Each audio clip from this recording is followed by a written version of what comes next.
You clicked on this audio because you are tired of losing to yourself. You are tired of watching your emotions dictate your reality and tired of breaking the promises you made to yourself just the night before. Listen to me. Motivation is a myth sold to the weak. This is Project Self-Mastery. Over the next 2 hours, I am going to aggressively rewire your mind with the brutal, unfiltered blueprint for absolute emotional control and ironclad discipline. If you are looking for comfort, turn this off right now. If you want power, keep listening. Let's begin. Chapter 1. Kill your inner victim. Look in the mirror. Look closely. Right now, there is a parasite living inside your mind, feeding off your potential, draining your energy, and keeping you exactly where you are. That parasite is your inner victim. It is the voice that whispers it is okay to quit because the deck was stacked against you.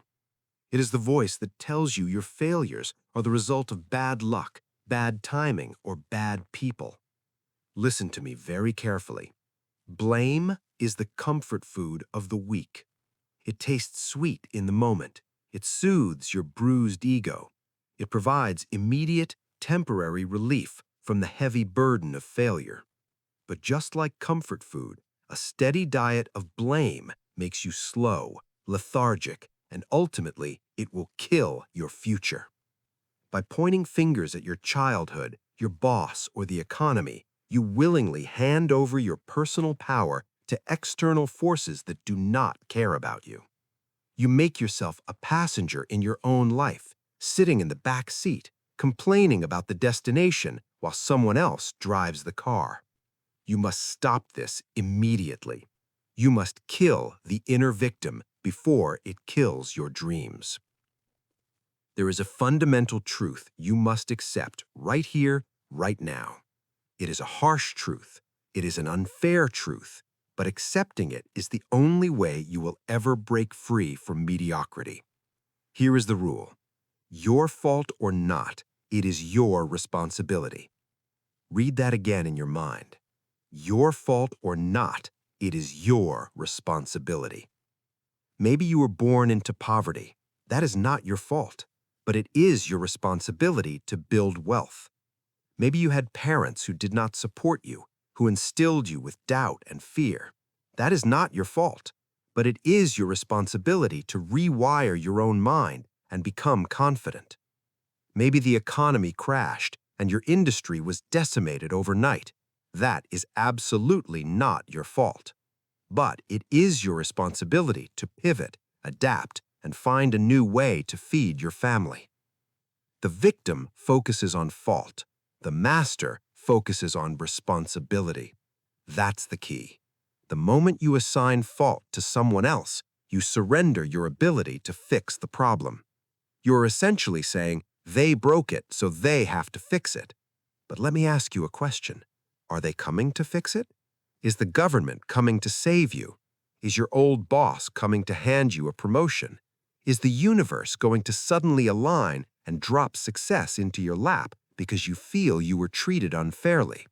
No, nobody is coming to save you. You are on your own, and the sooner you accept that, the sooner you can start building. Let us look at the real world. Let us look at a scenario that happens every single day in the corporate world. An industry shifts, technology advances, an old business model begins to fail. Inside a struggling company, there are two types of employees. Employee A is the professional victim. When the layoffs start and the budgets are slashed, Employee A goes straight to the break room. They gather with the other victims. They complain about management. They whine about the unfairness of the market. They spend 8 hours a day talking about how the company owes them for their years of loyalty. They are waiting for a savior. They are waiting for the CEO to fix the market or the government to pass a law protecting their obsolete job. They are paralyzed by their own blame. Then there is Employee B. Employee B sees the exact same writing on the wall. They experience the exact same fear. but employee B has killed their inner victim. Employee B does not waste a single breath complaining in the break room. Instead, employee B goes home, makes a pot of coffee, and stays up until 2 a.m. studying the new technology that is disrupting their industry. They silently upskill, they adapt, they recognize the environment has changed, and they mutate to survive. When the company finally collapses, employee A is left holding a cardboard box, crying about how unfair life is. Employee B has already accepted a high-paying position at the very tech firm that disrupted their old employer. Employee B outworked the failing system. Why did employee B win? Because they understood a critical rule of self-mastery. You don't need their permission. You don't need permission from your boss to learn a new skill. You don't need permission from your past to build a new future. You don't need permission from the economy to start creating your own value. Employee B took absolute extreme ownership of their reality. It's not about the unfairness, it's about the discipline. It is easy to be disciplined when everything is going your way. It is easy to work hard when you are being praised and rewarded. But true self-mastery is forged in the fires of injustice. When you are hit with a setback that you did not deserve, that is when your discipline is truly tested. Will you fold? Will you point fingers? Or will you square your shoulders, look at the wreckage, and say, "This is a mess, but it is my mess now, and I will clean it up"? You have a choice. Every single morning when your feet hit the floor, you have a choice. You can choose to wear the comfortable, heavy blanket of victimhood. You can choose to spend your day explaining to everyone why you aren't where you want to be. There is always a convenient excuse waiting for you. Or you can choose the path of the master. You can choose to strip away every excuse, every rationalization, and every lie you have been telling yourself. So what are the behavioral directives? What must you change today? First, you must initiate a zero-tolerance policy for complaining. Complaining is the native language of the victim. Starting right now, if a complaint forms in your mind, you swallow it. You do not verbalize it. You do not tweet it. You do not text it to your friend. You kill it with silence. Second, you must stop seeking sympathy. Sympathy is toxic. When people feel sorry for you, they validate your weakness. They give you permission to stay broken. Reject their sympathy. You do not want to be pitied, you want to be respected. And respect is earned through action, not through sob stories. Third, you must audit your past and take ownership of your current state. Write down everything you are unhappy with in your life, your weight, your bank account, your relationships. Look at that list. Now, forcefully repeat the mantra of this chapter. Your fault or not, it is your responsibility. You are going to fix it because you are the only one who can. The transformation begins the second you stop looking outward for the cause of your pain and start looking inward for the solution. You are not a leaf blowing in the wind, entirely at the mercy of your environment. You are a conscious, capable human being with the power of choice. You can rewrite the narrative. You can take the helm. You have a choice. You have just taken the first brutal step toward absolute control. You have dragged your inner victim out into the light and executed it. You have accepted total responsibility for your reality. But shedding the victim mentality leaves a void, and human nature will try to fill that void by seeking approval from the crowd. You mastered your excuses. Now let's talk about the true trap of external validation. Chapter 2. The Silent Cost of Seeking Validation. You are an addict. You might not be injecting a needle or downing a bottle, but you are hooked on a drug just as potent and just as destructive. That drug is validation. It is the need to be seen, to be liked, and to be told, "Good job." You have been conditioned since you were a child to perform for a cookie. You performed for your parents, you performed for your teachers, and now you are performing for strangers on the internet. You have become a puppet. Every time you post a photo to see how many likes it gets, you are handing the strings of your life to the crowd. Every time you tell a friend about a goal just to hear them say, "Wow, that's impressive," you are diluting your power. You are trading respect for attention. You are trading long-term empire building for short-term dopamine hits. Here is the brutal reality you need to understand. Applause is a distraction. Silence is an asset. When you require a pat on the back to keep working, your discipline has a dangerous, uncontrollable expiration date. Why? Because the crowd is fickle. The crowd gets bored. If your motivation is tied to their cheering, what happens when they stop clapping? What happens when the engagement drops? What happens when you are in the trenches covered in mud and there is nobody around to witness your struggle? You quit. That's what happens. You quit because you were never doing it for the mastery. You were doing it for the audience. You have built a fragile ego that creates a ceiling on your potential. You are only as good as your last compliment. That is a prison. You have a choice. You can continue to be a slave to public opinion, or you can cut the strings. You can choose to operate in the shadows, where the real work gets done. Let's look at the modern landscape. Look at the social media hustler. This person spends 3 hours editing a video about how hard they work. They curate the perfect angle of their laptop and their coffee cup. They write a caption full of buzzwords about grind and hustle. They hit post, and then they sit there, refreshing the feed, waiting for the digital validation to roll in. They get a hit of dopamine with every heart and every comment. They feel successful, but they haven't actually done anything. They have simulated success. They have confused motion with progress. They are exhausted, not from building a business, but from maintaining an image. They alter their personality, their values, and their message based on what the algorithm rewards. They are hollow. Now, contrast that with the silent builder. You don't know who this person is. You don't see their coffee cup. You don't see their inspirational quotes. While the social media hustler is crafting the perfect caption, the silent builder is closing deals. They are writing code. They are sweating in an empty gym at 4 a.m. without a camera crew. They are building an empire in the dark. They do not need you to know they are working. In fact, they prefer you don't know. They are hoarding their energy. They are channeling 100% of their focus into the execution and 0% into the presentation. That's the key. The silent builder understands that applause is a distraction. Silence is an asset. They know that validation leaks energy. When you talk about your plans, you trick your brain into feeling like you've already achieved them. You get the reward without the effort. The silent builder denies themselves that cheap reward. They starve their ego so they can feed their work. It's not about popularity. It's about discipline. The world is full of people who want to look like champions. There are very few people willing to live like champions when the lights are off. You need to ask yourself, if you could achieve your biggest goal, the money, the body, the freedom, but you could never tell a single soul about it, would you still do it?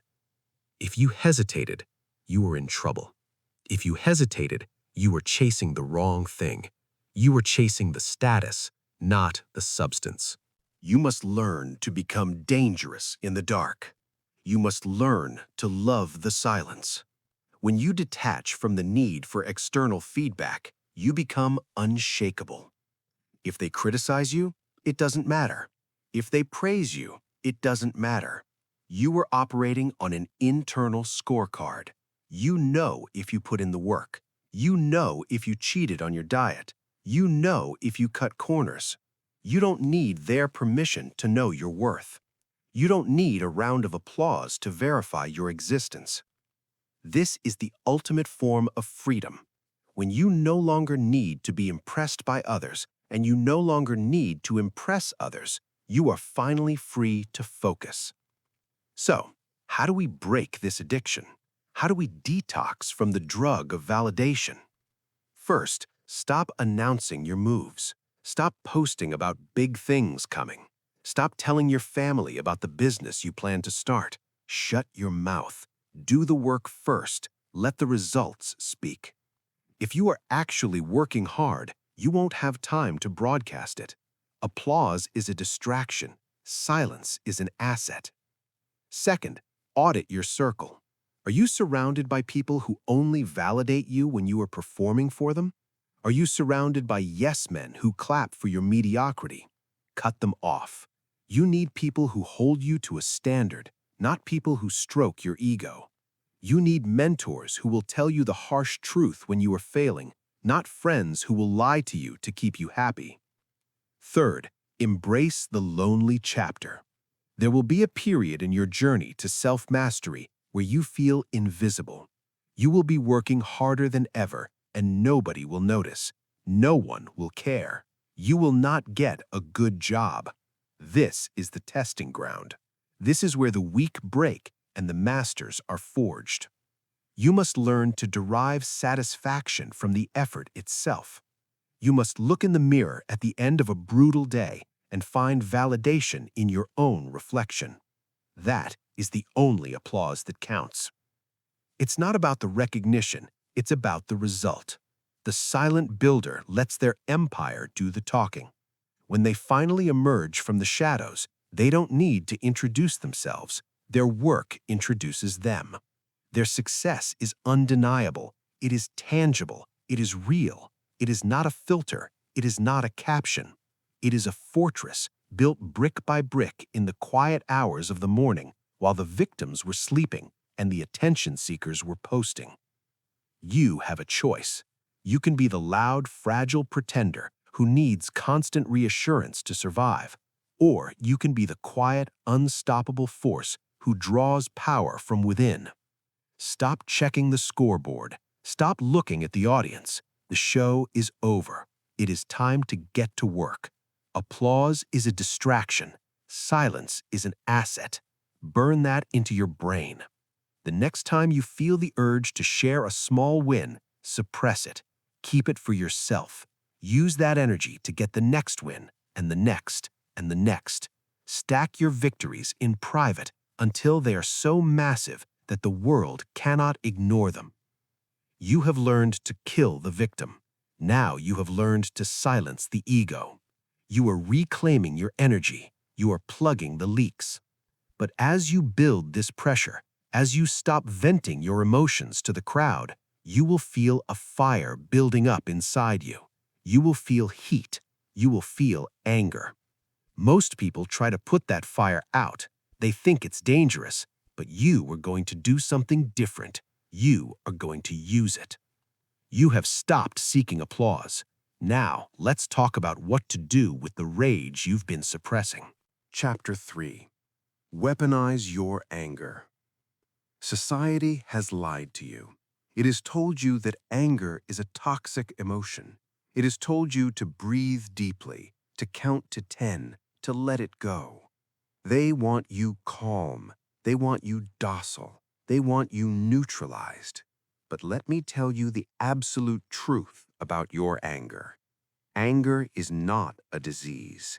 Anger is raw, untapped kinetic energy. It is rocket fuel. When you suppress it, it rots you from the inside out. When you vent it in mindless tantrums, it makes you look weak and out of control.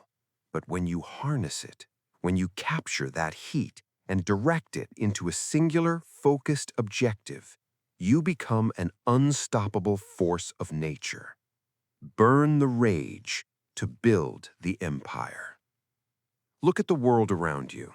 Most people do not know how to handle disrespect. They do not know how to handle failure. When someone cuts them off in traffic, they scream. When their boss overlooks them for a promotion, they gossip in the break room. They let their anger leak out in pathetic, useless little bursts. That is the behavior of an emotional infant. You are not going to do that anymore. You have a choice. You can let your anger control you, making you erratic and foolish, or you control it, making you disciplined and lethal. It's not about the outrage, it's about the discipline. It is not about being loud, It is about being effective. Every time you feel that familiar heat rising in your chest, I want you to visualize capturing it in a steel vault. Lock it down. Save it. Do not give the person who insulted you the satisfaction of a reaction. Give them nothing. Save that energy for the grind. Burn the rage to build the empire. Consider the elite athlete. Picture the championship game. The clock runs out. They suffer a humiliating, crushing defeat on national television. The cameras are in their face. The reporters are shoving microphones at them, begging for a reaction, begging for an excuse, begging for an emotional breakdown. The weak athlete takes the bait. They blame the referee. They complain about the weather. They lash out at their teammates. They bleed their energy right there on the podium for the world to see. But the master stares blankly at the camera. They offer no excuses. They give short, clipped answers. They take the loss. And then they disappear. They do not go to the club to drown their sorrows. They do not go on vacation to clear their head. They take that pure, unadulterated humiliation, that burning anger, and they bottle it. They take it into a dark, empty gym at 3 a.m. Every drop of sweat, every agonizing rep, every mile run in the freezing rain is fueled by the memory of that defeat. They use the disrespect as a pre-workout. They use the doubt as ammunition. They do not complain to the press. They punish themselves in the off-season. They forge a new, unbreakable version of themselves in the fire of their own fury. That's the key. They understand that the only acceptable revenge is massive, undeniable success. You don't need their permission to be furious. You don't need society's approval to feel the burn of injustice. You just need the ironclad discipline to keep your mouth shut and let your actions deliver the final blow. Burn the rage to build the empire. So, what are the behavioral directives? How do you weaponize this in your own life, starting right now? First, you must stop reacting in real time. The next time you are insulted, rejected, or humiliated, you bite your tongue. You hold your composure. You do not send the angry email. You do not leave the aggressive comment. You do not raise your voice. You absorb the blow in complete silence. You let them think they won the battle, while you quietly prepare to annihilate them in the war. Second, you take that massive spike in adrenaline and you immediately attach it to a productive task. Did your business partner betray you? Take that boiling rage and use it to cold call 50 new prospects before the sun goes down. Did someone mock your physical appearance? Take that sting and use it to absolutely destroy your next workout. Transmute the negative into the positive. You must become an alchemist, turning the lead of human disrespect into the gold of personal achievement. The people who doubt you are handing you free fuel. The systems that oppress you are handing you free fuel. Do not waste it by throwing a fit. Pack it into the engine of your ambition. Let them laugh. Let them doubt. Let them whisper behind your back. Every single syllable they utter is just another brick you will use to construct your fortress. Burn the rage to build the empire. This is the secret of the top 1%. They are not naturally calm people. They are deeply, intensely driven by a fire that would completely consume a normal person. But they have built an internal furnace strong enough to contain it. You must build that furnace. You have a choice. You can let the fire burn your house down, or you can use it to power your entire city. Stop apologizing for your intensity. Stop trying to numb your frustration. Let it burn, but force it to burn with a purpose. You have killed the victim. You have silenced the ego. You have harnessed the fire of your anger. You are fully loaded and ready to execute.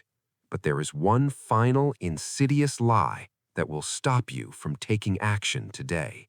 It is a lie you tell yourself every single night to justify your laziness.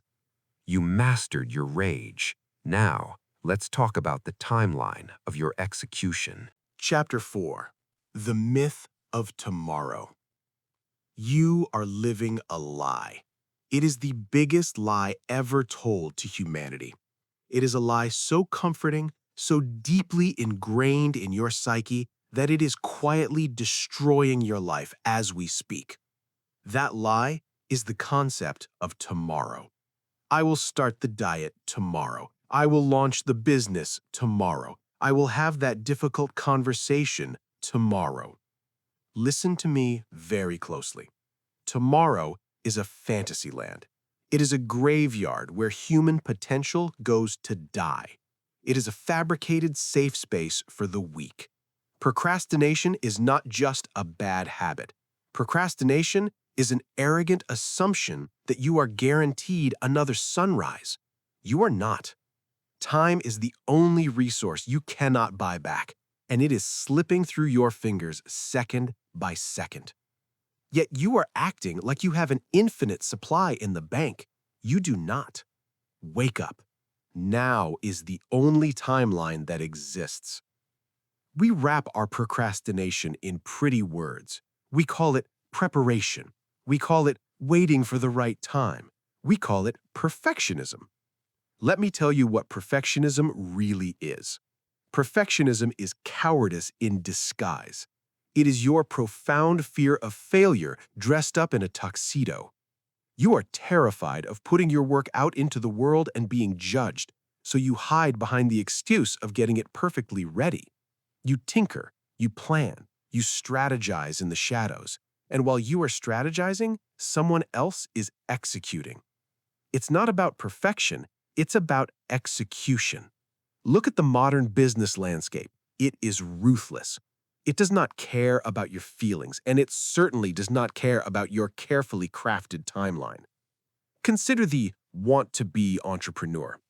This person has a brilliant idea, a world-changing, disruptive idea, but they are a slave to tomorrow.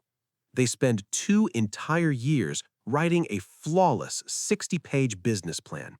They spend 6 months designing the perfect logo. They wait for the macroeconomic conditions to be just right. They wait until they feel 100% confident. They are terrified of looking foolish, so they stay in the safe, sterile bubble of planning. Meanwhile, across town, an aggressive competitor has the exact same idea. But this competitor operates under a different law of physics. They know that now is the only timeline that exists. They do not wait. They build a rough, ugly, heavily flawed prototype in a single weekend. They launch it on a Monday. It breaks immediately. Customers complain. It is embarrassing. It is a mess. But guess what? They are in the arena. They are bleeding, but they are fighting. They iterate in real time. They fix the bugs. They adapt based on actual, brutal market feedback, not hypothetical whiteboard sessions. Within 6 months, they have stolen the entire market share. They own the industry. The want-to-be entrepreneur is still at home adjusting the font on their business plan, wondering why they failed. They failed because they waited. That's the key.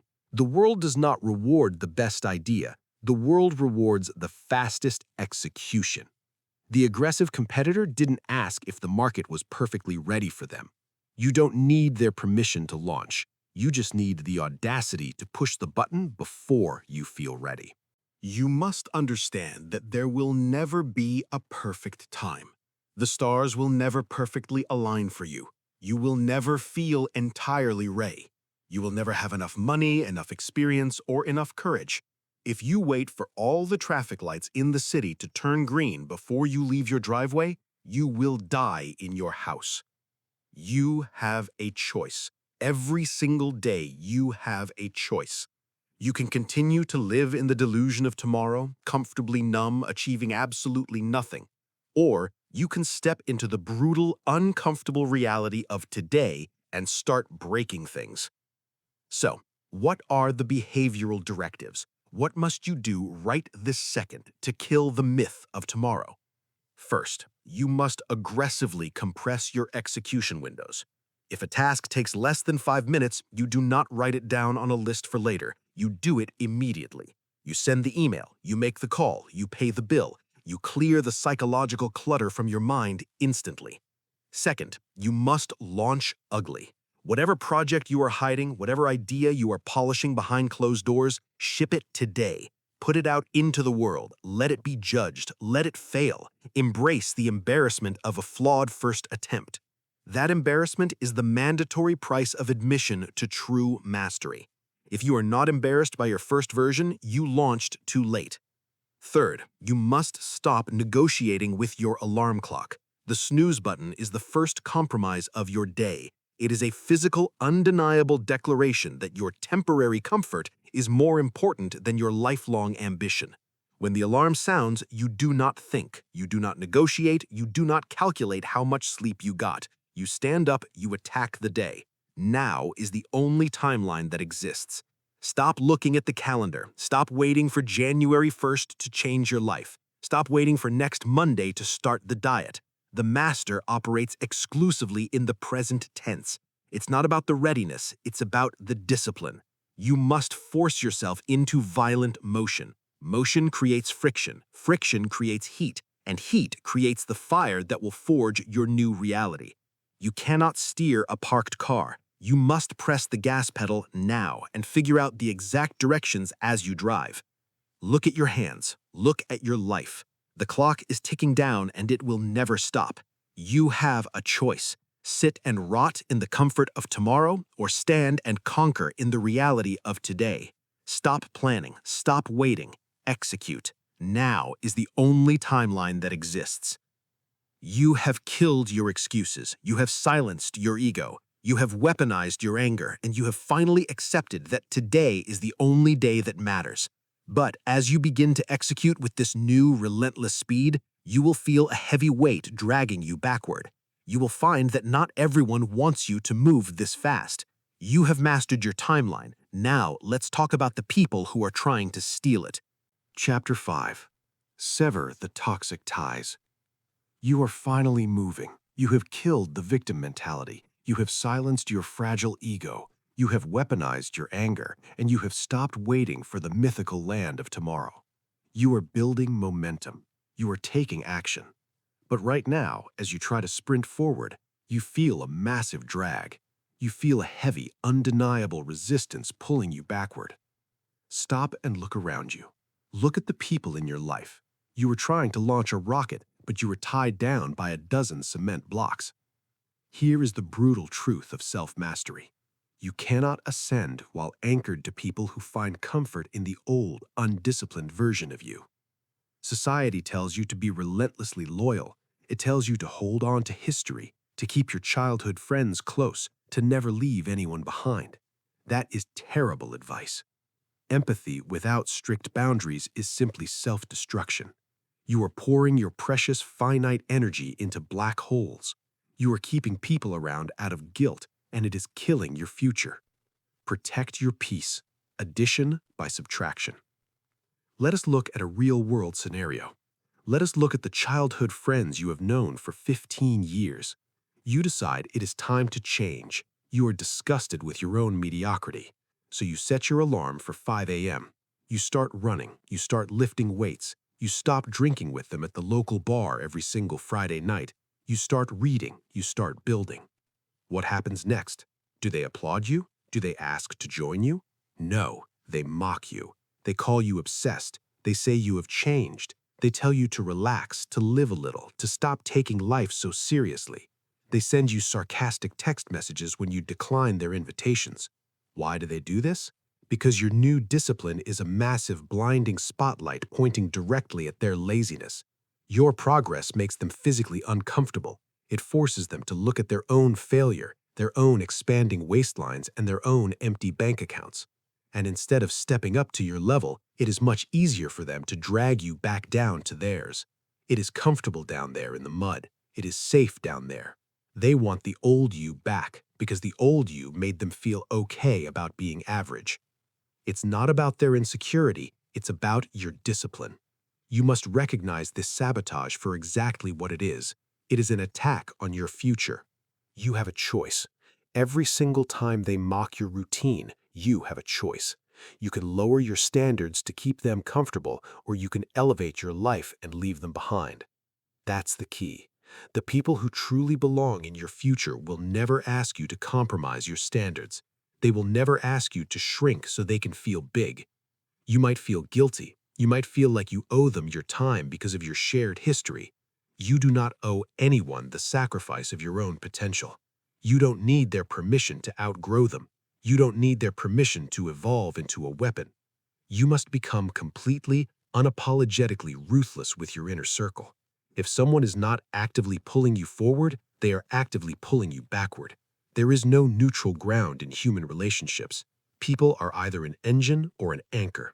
Protect your peace, addition by subtraction. When you cut a toxic person out of your life, you do not lose anything of value. You gain space. You gain mental bandwidth. You instantly become lighter and faster. You have less drama. You have more focus. That is the mathematics of success. You add to your life by subtracting the dead weight. So, what are the behavioral directives? What is the transformation? What must you do today to sever these ties? First, you must ruthlessly audit your circle. Write down the names of the 5 people you spend the most time with. Look at that list objectively. Do not look at it with emotion. Look at it with cold, hard logic. Are they building empires or are they making excuses? Do they talk about ideas or do they gossip about other people? If they are making excuses, cross their names off the list. You are done with them. Second, set titanium boundaries. You do not need a dramatic, theatrical confrontation. You do not need to write them a long letter explaining why you are leaving. You simply need to withdraw your access. Stop answering the texts that lead to nowhere. Decline the invitations to meaningless events. When they try to pull you into their drama, give them silence. Starve the toxic relationships of your time and attention until they wither and die. Third, embrace the villain role. Understand that in their story, you will be the bad guy. You will be the one who switched up. You will be the one who thought they were better than everyone else. Let them think it. Let them talk. You cannot control their narrative and you should not try. Protect your peace. Addition by subtraction. You are not here to win a popularity contest among losers. You are here to master yourself. It's not about loyalty, it's about your discipline. Loyalty to a destructive person is just self-sabotage in disguise. You must protect your mind like it is a fortress, because it is. You are the commander of the gates. Do not let parasites walk through the front door just because you knew them in high school. If they do not respect your mission, they do not get your time. You have a choice. Every time your phone rings, every time someone asks for your weekend, you have a choice. Guard your energy with your life, because your energy is the only thing that will build your empire. Do not let them siphon it away. Let them stay angry. Let them stay average. You have work to do. That's the key. You remove the anchors and you immediately start rising. Protect your peace. Addition by subtraction. Keep repeating it until your circle is entirely clean. You have severed the toxic ties. You have cut the dead weight. You have reclaimed your environment from the people who wanted you to fail. But the external people are only half the battle. Now that your social circle is quiet, you must face the noise inside your own daily environment. You must face the engineered digital traps designed to steal your focus every waking second. You mastered your circle. Now let's talk about mastering your attention. Chapter 6. Starve your distractions. Look at your screen. Look at the device you are holding in your hand right now. You think you own it, but it owns you. Your attention is the single most valuable currency in the universe. It is infinitely more valuable than your bank account. It is more valuable than your physical assets. You can always make another dollar, but you can never, ever manufacture another second. And right now, modern society is a highly engineered, multi-trillion-dollar machine designed specifically to bankrupt you. Every app, every notification, every breaking news alert is a calculated algorithmic attack on your potential. They are stealing your focus 1 microsecond at a time, and they are doing it because they know a universal law that you have forgotten. Where focus goes, reality grows. If you focus on mindless entertainment, your reality becomes a joke. If you focus on celebrity drama, your reality becomes chaotic and irrelevant. If you focus on the lives of others, your own life begins to rot from neglect.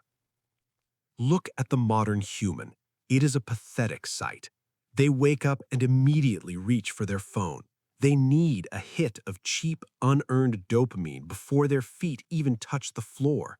They spend their entire day doom scrolling, swiping endlessly through a digital wasteland of fake lives and toxic opinions. They are addicts.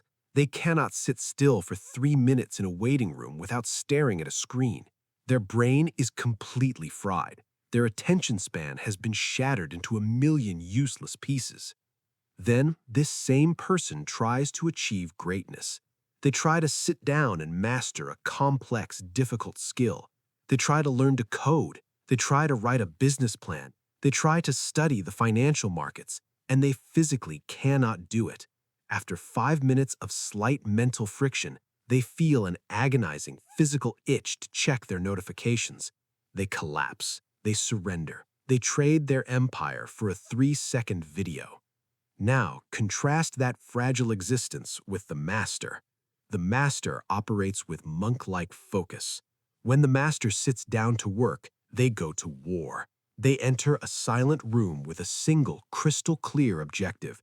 No music, no phone, no endless browser tabs.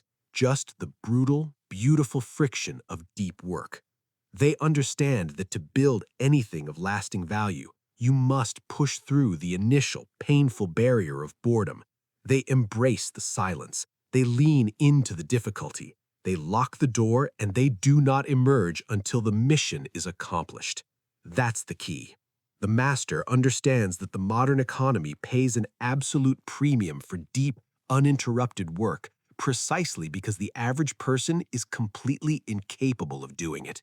If you can focus intensely for 4 straight hours, you are a lethal weapon in a world full of unarmed civilians. You will outproduce them, you will out-earn them, and you will outlast them. But to get there, you must stop making excuses. It's not about the algorithm, it's about your discipline. You want to blame Silicon Valley. You want to blame the app developers for making their products too addictive. Stop acting like a victim. The developers are doing their job. Your job is to protect your mind. You don't need their permission to disconnect. You don't need a doctor's note to turn off your phone. You hold the ultimate power. You can literally push a button and shut the entire circus down. You have a choice. Every single time that screen lights up, you have a choice. You can be a consumer or you can be a creator. Consumers spend their currency, giving their attention away for free to people who are already rich. Creators invest their currency. They funnel every ounce of their focus into their own skills, their own body, and their own business. To master yourself, you must learn to become ruthlessly, happily bored. Boredom is not a negative state. Boredom is not a disease you need to cure with a screen. Boredom is the fertile soil where creativity, ambition, and problem-solving are born. When you are constantly overstimulated, your brain never has to work. It becomes lazy. It becomes soft. But when you cut the cord, when you force yourself to sit in an empty room with your own thoughts, your brain starts to hunt. It starts to connect dots. It starts to generate the ideas that will actually change your life. Where focus goes, reality grows. Stop watering the weeds. Stop giving your precious energy to things that do not pay you back. So, what are the behavioral directives? What must you change today to reclaim your mind? First, you must initiate a total digital blackout during your working hours. Turn off every single non-essential notification on your devices right now. If it is not a direct phone call from your immediate family, it does not interrupt your workflow. You dictate when you engage with the digital world. The digital world does not dictate when it engages with you. Take back the reins. Second, you must practice intentional boredom. Starting today, for 30 minutes every single day, you will sit in a room with absolutely nothing. No books, no music, no screens, no conversation. Just you and a blank notebook. You will feel the urge to run. You will feel the dopamine withdrawal tearing at your nerves. You will feel anxious. Good. Sit there and take the pain. Let your brain detox. Learn to exist in the quiet without needing a digital pacifier. Third, you must physically separate your workspace from your play space. When you sit down to execute, your phone goes into another room. Out of sight, out of mind. Where focus goes, reality grows. If the phone is sitting on your desk, even face down, a massive fraction of your subconscious focus is locked onto it, waiting for it to buzz. Starve that urge. Remove the option entirely. Make it physically difficult to break your own focus. It's not about your environment, it's about your discipline. You can buy the perfect desk and the perfect chair, but if you do not have the internal fortitude to say no to cheap pleasure, you will fail. That's the key. You must build an iron wall around your attention. You must guard it with the same aggression that you would guard your physical life. You don't need their permission to be unavailable. You do not owe the world a 5-minute response time on a text message. You owe yourself a future. And you will only build that future by starving your distractions and feeding your focus. Where focus goes, reality grows. Burn that into your consciousness. Say it when you wake up. Say it when you sit at your desk. Make it your ultimate law. Every time you deny a distraction, you are casting a vote for the master. Every time you give in, you are voting for the slave. You have a choice. Make the right one. You are reclaiming your mind. You are taking back the steering wheel. You have starved the noise and found the undeniable power of deep focus. But as you strip away the cheap dopamine and the endless entertainment, you will be left face to face with something terrifying. You will have to face the hard, raw, unglamorous friction of the work itself. You mastered your attention. Now, let's talk about mastering the discomfort that follows. Chapter 7. Embrace the pain of discipline. You are running. You spend every waking second of your life running from pain. Your entire existence is organized around avoiding discomfort. You seek the softest chair. You seek the easiest job. You seek the quickest, most convenient meal. You have bought into the ultimate delusion. You believe that success is a magical destination where the struggle finally ends. You believe that if you just get the right job or make enough money, the pain will stop. You are completely delusional. Listen to me carefully. Pain is a universal guarantee in life. You cannot escape it. You cannot outsmart it. You cannot buy your way out of it. You only get to choose the flavor. There are only two options on the menu of life. You can choose the pain of discipline, or you can choose the pain of regret. The pain of discipline weighs ounces. It is a light, manageable load. The pain of regret weighs tons. It will crush your chest and break your spirit. Pay the toll today, or pay the tax tomorrow. Every single morning you wake up, a toll collector is standing at the edge of your bed. The toll is small, but it is mandatory. It is the act of waking up at 5 a.m. when the room is freezing. It is the act of eating the clean meal instead of the processed garbage.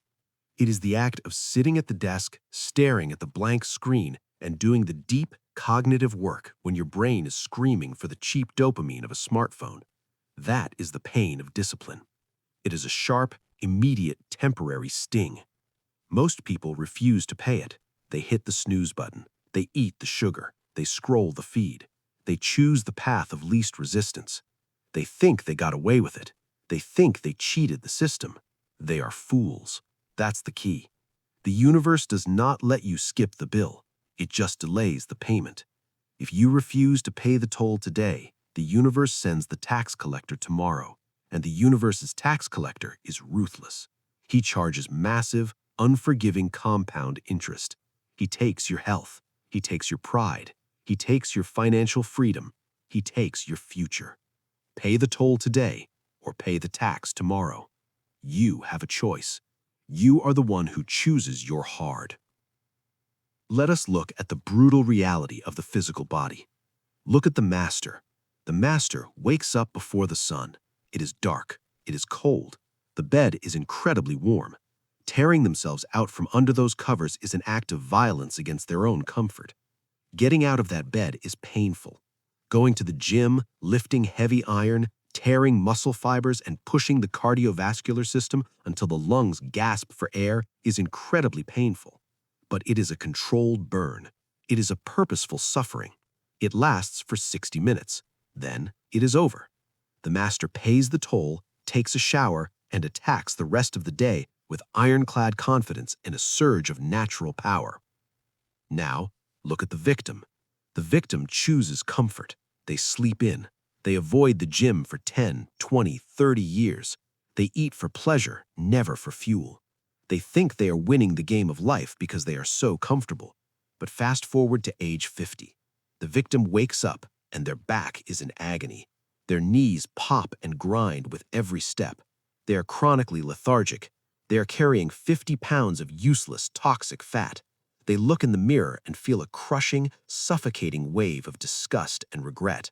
They are trapped in a failing, weak, miserable body. That is the tax.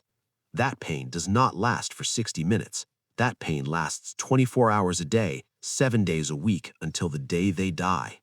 It's not about your genetics, it's about your discipline. The master chose a sharp, temporary sting. The victim chose a lifetime of chronic, agonizing physical and mental anguish. Pay the toll today or pay the tax tomorrow.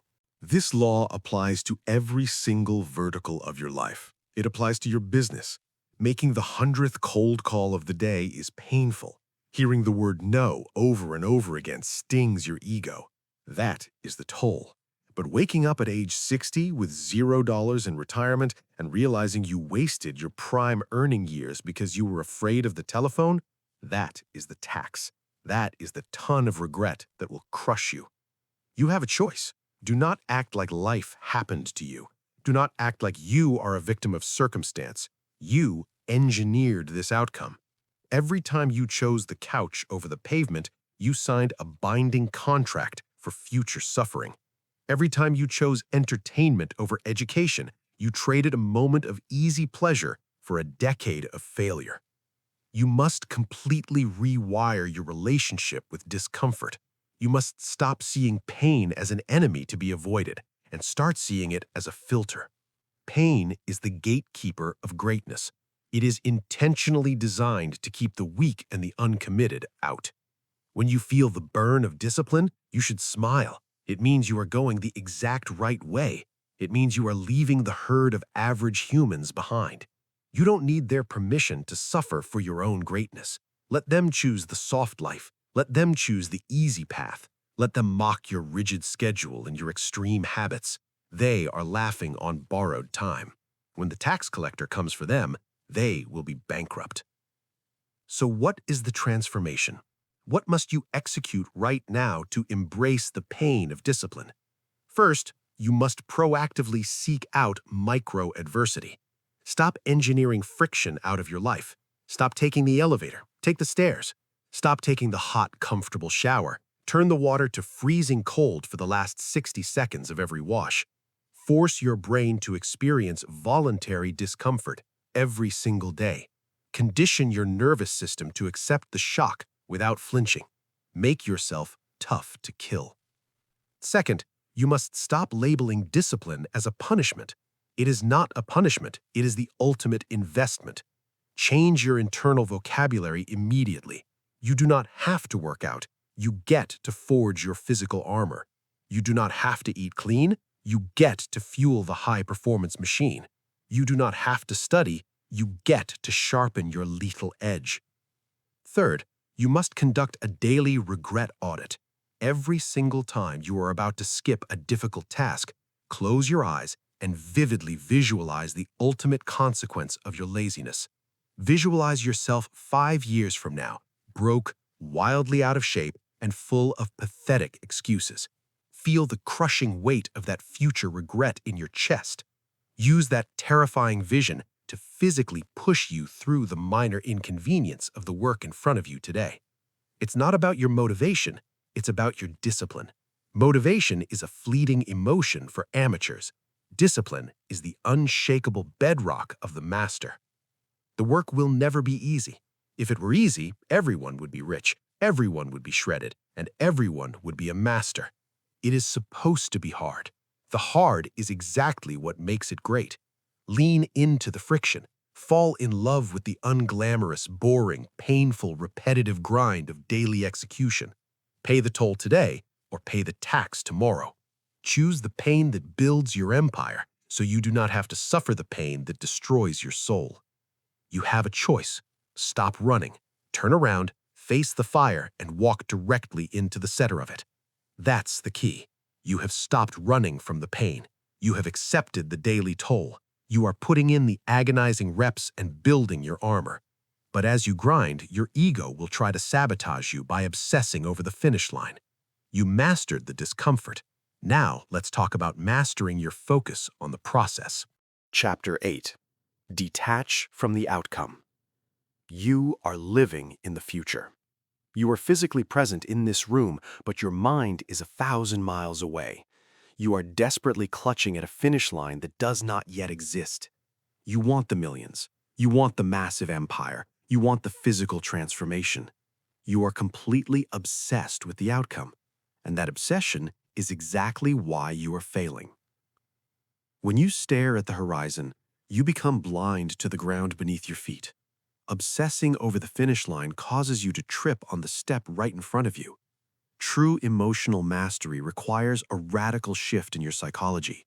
It requires you to stop chasing the shiny reward and start falling deeply, obsessively in love with the repetitive, boring, unglamorous process of daily execution. Listen to the absolute rule of mastery. Control the input, ignore the output. Let us travel back in time. Imagine the construction of a massive, towering cathedral. It is a project that will take 100 years to complete. Look at the amateur worker on the job site. The amateur is overwhelmed. He stands on the ground holding a single brick and stares up at the sky where the massive roof is supposed to go. He feels anxiety. He feels impatience. He wonders how long it will take to finish. Because his eyes are on the sky, his hands are careless. He slaps the mortar on unevenly. He lays the brick crooked. He rushes to the next one, trying to speed up the timeline. Decades later, that section of the wall crumbles because the foundation was compromised by his anxiety. Now look at the master bricklayer. The master operates in a completely different reality. The master never looks at the sky. The master does not care about the cathedral roof. The master only cares about the single, heavy brick currently resting in his hand. He meticulously spreads the mortar. He places the brick with mathematical precision. He taps it into place. He checks the level. He obsesses over making that one single action as perfect as humanly possible. Then and only then does he reach for the next brick. That's the key. The master knows that a perfect cathedral is simply the unavoidable byproduct of laying 10,000 perfect bricks. Control the input, ignore the output. Apply this to your life right now. You start a project. You decide to build a platform, to share your voice, to record audio that changes lives. You hit publish. What is the very first thing you do? You open your analytics. You sit there refreshing the screen. You stare at a subscriber count of 453, and a wave of frustration washes over you because it isn't 10,000. You are paralyzed by the output. You let the algorithm dictate your mood. You let external numbers drain your energy. And because you are so focused on the lack of immediate massive results, your next recording is weak. Your next script is rushed. You are laying crooked bricks because you are staring at a roof that isn't there yet. It's not about the algorithm. It's about the discipline. You cannot control how many people click. You cannot control the economy. You cannot control the market's reaction to your product. You can only control the quality of the work you produce. You can only control the power in your voice. You can only control the frequency of your execution. Control the input, ignore the output. You have a choice. Every time you sit down to work, you have a choice. You can be the anxious amateur vibrating with stress over a future you cannot control. Or you can be the cold, calculating master, completely detached from the result, pouring every ounce of your soul into the present moment. Society programs you to be outcome dependent. They teach you to celebrate the graduation, not the late-night studying. They teach you to celebrate the championship trophy, not the agonizing 4 a.m. wind sprints. You must deprogram yourself. You must unbrainwash your own mind. You don't need their permission to detach. You don't need the world to validate your daily effort. When you bind your happiness to an external result, you become a hostage to chance. When you bind your happiness to your daily execution, you become invincible. No one can stop you from laying a perfect brick today. No one. So, what are the behavioral directives? How do you sever this toxic attachment to the outcome? First, you must completely redefine what a win looks like. A win is no longer making $1,000. A win is making 50 cold calls. A win is no longer losing 10 pounds. A win is completing a grueling 45-minute workout without quitting. You must move the goalpost from the external world, which you cannot control, to your internal actions, which you absolutely control. You win the day by executing the plan. The outcome is none of your business. Second, you must institute a strict blackout on the scoreboard. Stop checking your bank account every 4 hours. Stop stepping on the bathroom scale every single morning. Stop refreshing your social media analytics looking for a dopamine hit. You are bleeding your precious focus. Check the data once a month to adjust your strategy, but on a daily basis, you put your head down and you work blindly. Control the input, ignore the output. Third, you must actively embrace the boredom of mastery. The movies lie to you. They show success as a 2-minute montage of exciting music and rapid progress. Real success is incredibly boring. It is doing the exact same mundane, unglamorous tasks over and over and over again, long after the initial excitement has faded. You must learn to find a deep, quiet satisfaction in the repetition. The repetition is the crucible where the weak are burned away and the masters are forged.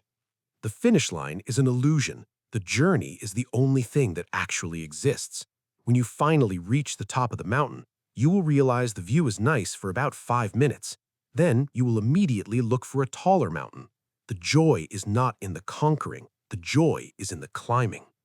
It's not about the destination. It's about the discipline. You must become a machine of execution.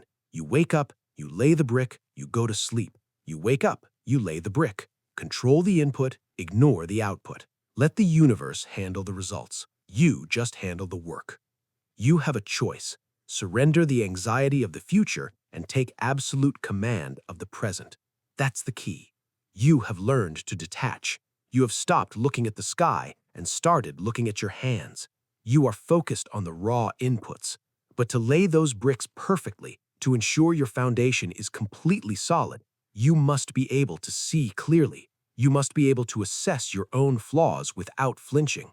If you are lying to yourself about the quality of your work, your entire structure will eventually collapse.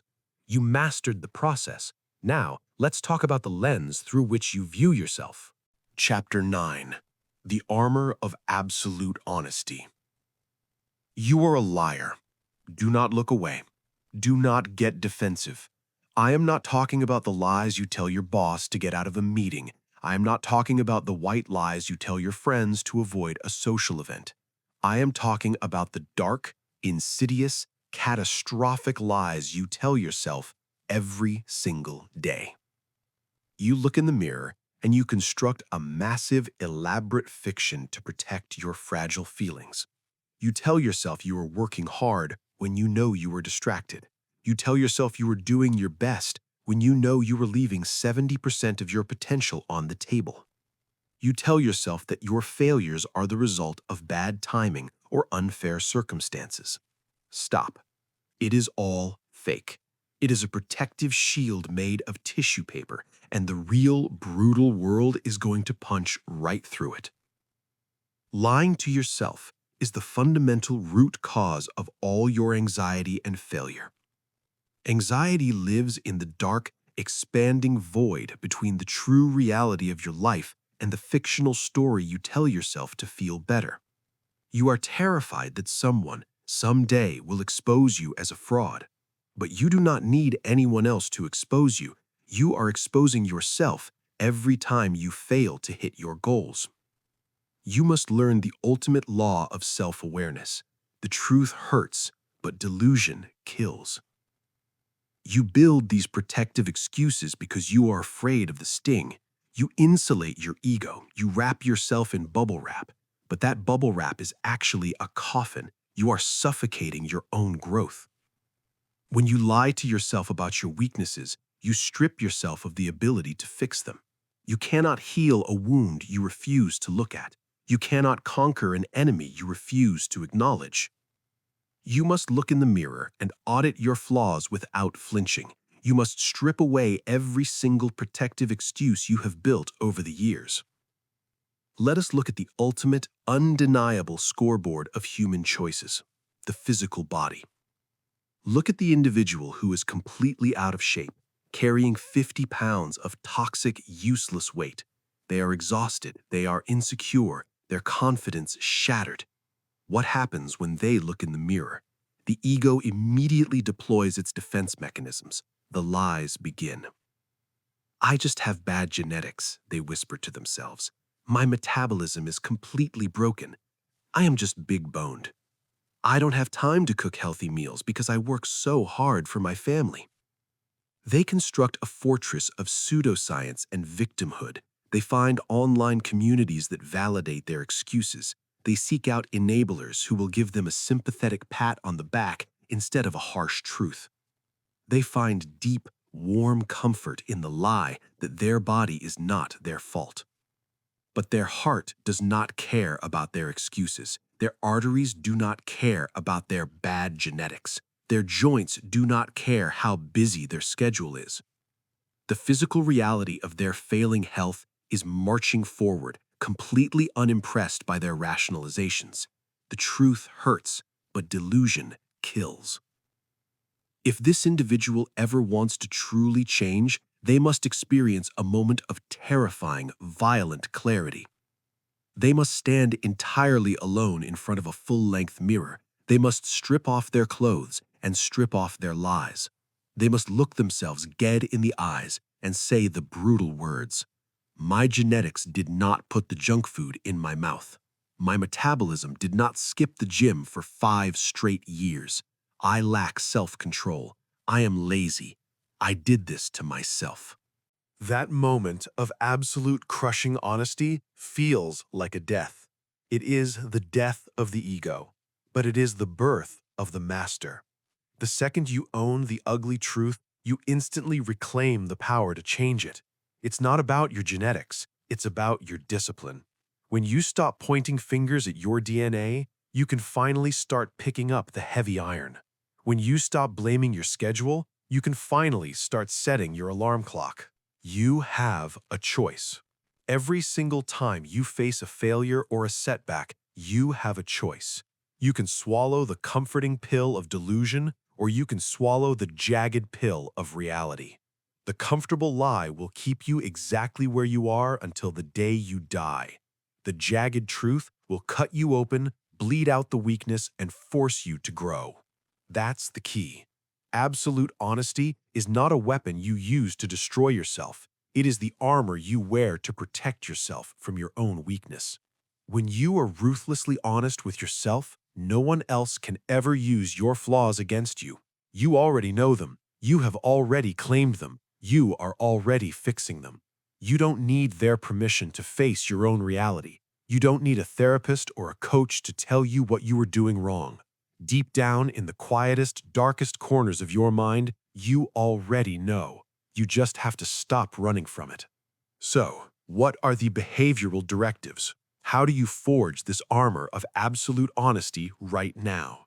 First, you must conduct a ruthless mirror test. Tonight, you will write down the 3 biggest failures or points of dissatisfaction in your life. Under each one, you will write down the excuse you normally use to explain it. Then, take a red pen, cross out the excuse, and write down the brutal, undeniable truth of your own complicity.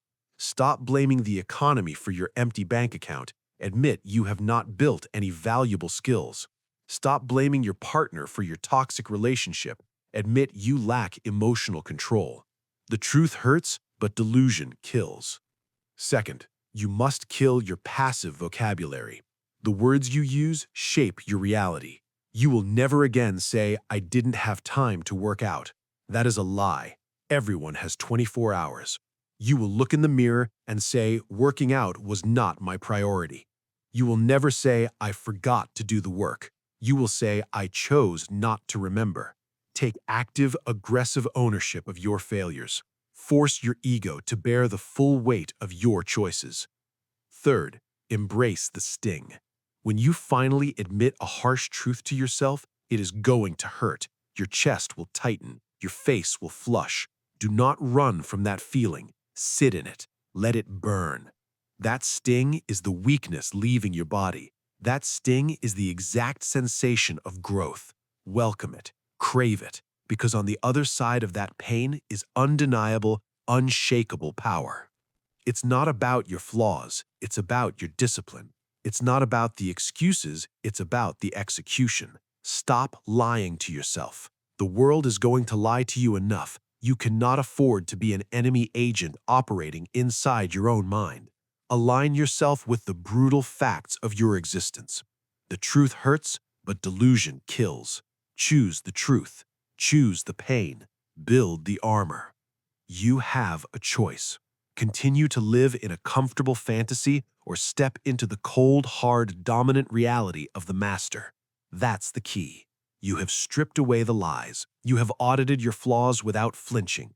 You have looked in the mirror and finally accepted total, absolute responsibility for every single fraction of your existence. You are fully loaded. You are completely detached from the outcome, immune to distraction, and armed with brutal honesty. You are no longer preparing. You are ready. You have built the foundation. Now, let's talk about the final synthesis. Let's talk about the moment you stop acting and start being. Chapter 10. Become the unstoppable force. You have reached the summit. You have traveled through the fire. You have systematically killed the victim mentality that kept you weak. You have silenced the desperate, fragile ego that begged for the crowd's validation. You have weaponized your anger, severed the toxic ties pulling you backward, and starved the digital distractions engineered to steal your future. You have learned to embrace the sharp pain of daily effort.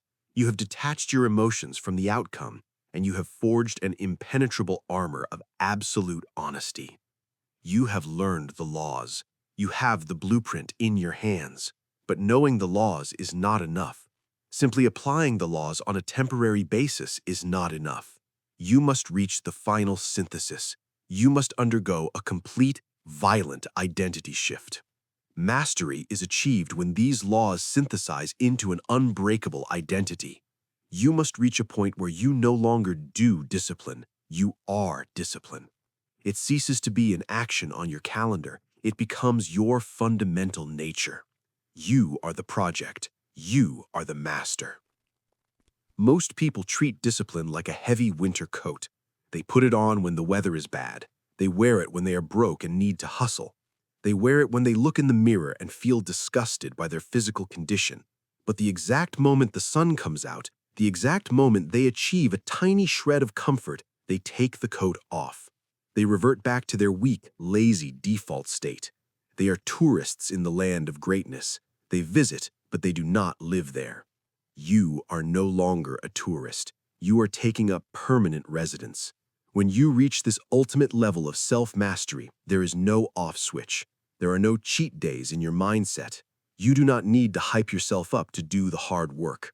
You do not need a motivational video to get out of bed. You do not need external triggers to force you into motion. Your internal foundation is entirely self-sourced. You don't need their permission to be great, and you don't need their applause to stay great. It's not about the motivation, it's about the discipline. And more than that, it is about your identity. When your identity shifts, the internal friction disappears. A lion does not need a pep talk to hunt. It does not need to read a book on the benefits of chasing gazelles. It hunts because it is a lion. It is entirely aligned with its nature. You will execute because you are the master. Look at history. Look at the legendary Stoic, the Roman Emperor Marcus Aurelius. He commanded the greatest empire on the face of the earth. He had absolute, unchecked, infinite power. He could have indulged in every pleasure, every vice, and every soft distraction known to mankind. He faced devastating plagues that wiped out his citizens. He faced brutal wars on the borders. He faced betrayals from his closest allies and the constant suffocating threat of assassination. A weak man would have crumbled under that pressure.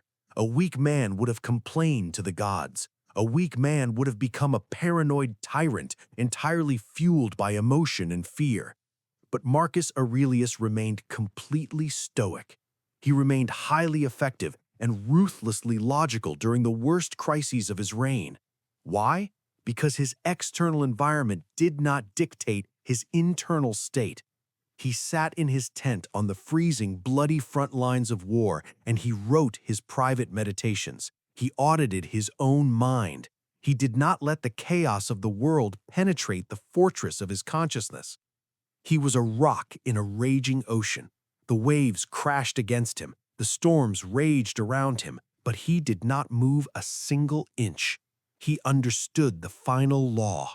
You are the project. You are the master. That's the key. When the crisis hits your life, and it absolutely will, how will you react?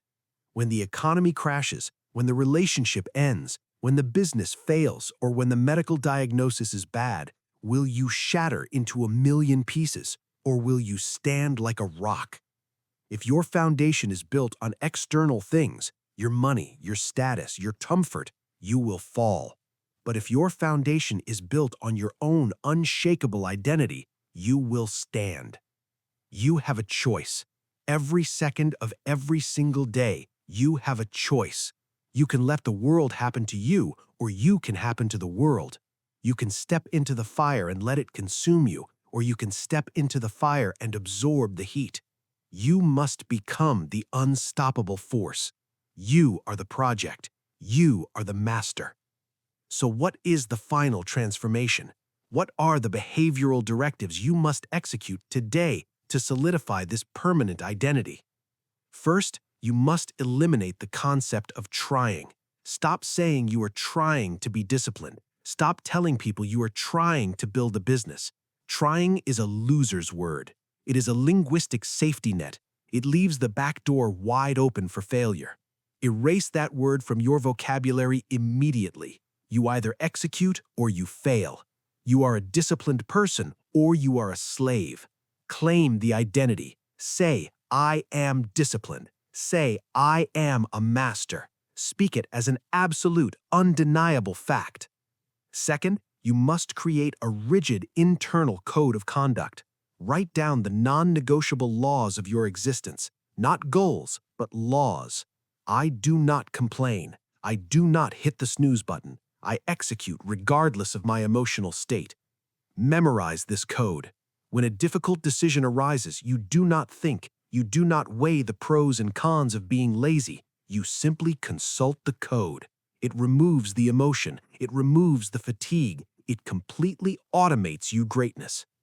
Third, you must stand entirely alone. Stop looking for a savior. Stop looking for a mentor to hold your hand. Stop looking for a community to carry your weight. Other people can offer you tools. They can offer you advice, but they cannot build your house. The heavy lifting is yours and yours alone. Embrace the isolation of the master. You don't need their permission to conquer your own mind. You have built the machine. You have installed the operating system. Now you must turn it on and leave it running for the rest of your life. It's not about the effort, it's about the discipline. The old you is completely dead. The victim is buried in the dirt. The unstoppable force has arrived. You have a choice: stay the master or regress to the slave. That's the key. You will never go back. You are the project. You are the master. You have absorbed the laws. You have shifted your identity. You are no longer preparing for the war. You are the weapon. Now we reach the end of the blueprint. The time for listening is over. The time for action is now. Let's talk about your first move. You've heard the blueprint. You know the laws. The time for passive consumption is over. From this second forward, every choice you make is a vote for the master or a vote for the slave. Stop waiting to feel motivated. Stop negotiating with your own weakness. The world does not care about your feelings. It does not care about your excuses, and it does not care about what you plan to do. It only respects action. It only respects results. You are the architect of your mind. You are the commander of your emotions. If you fail tomorrow, it is solely because you chose to fail. If you win, it is because you chose to conquer. So stand up, look in the mirror, kill the old you. What is your first move?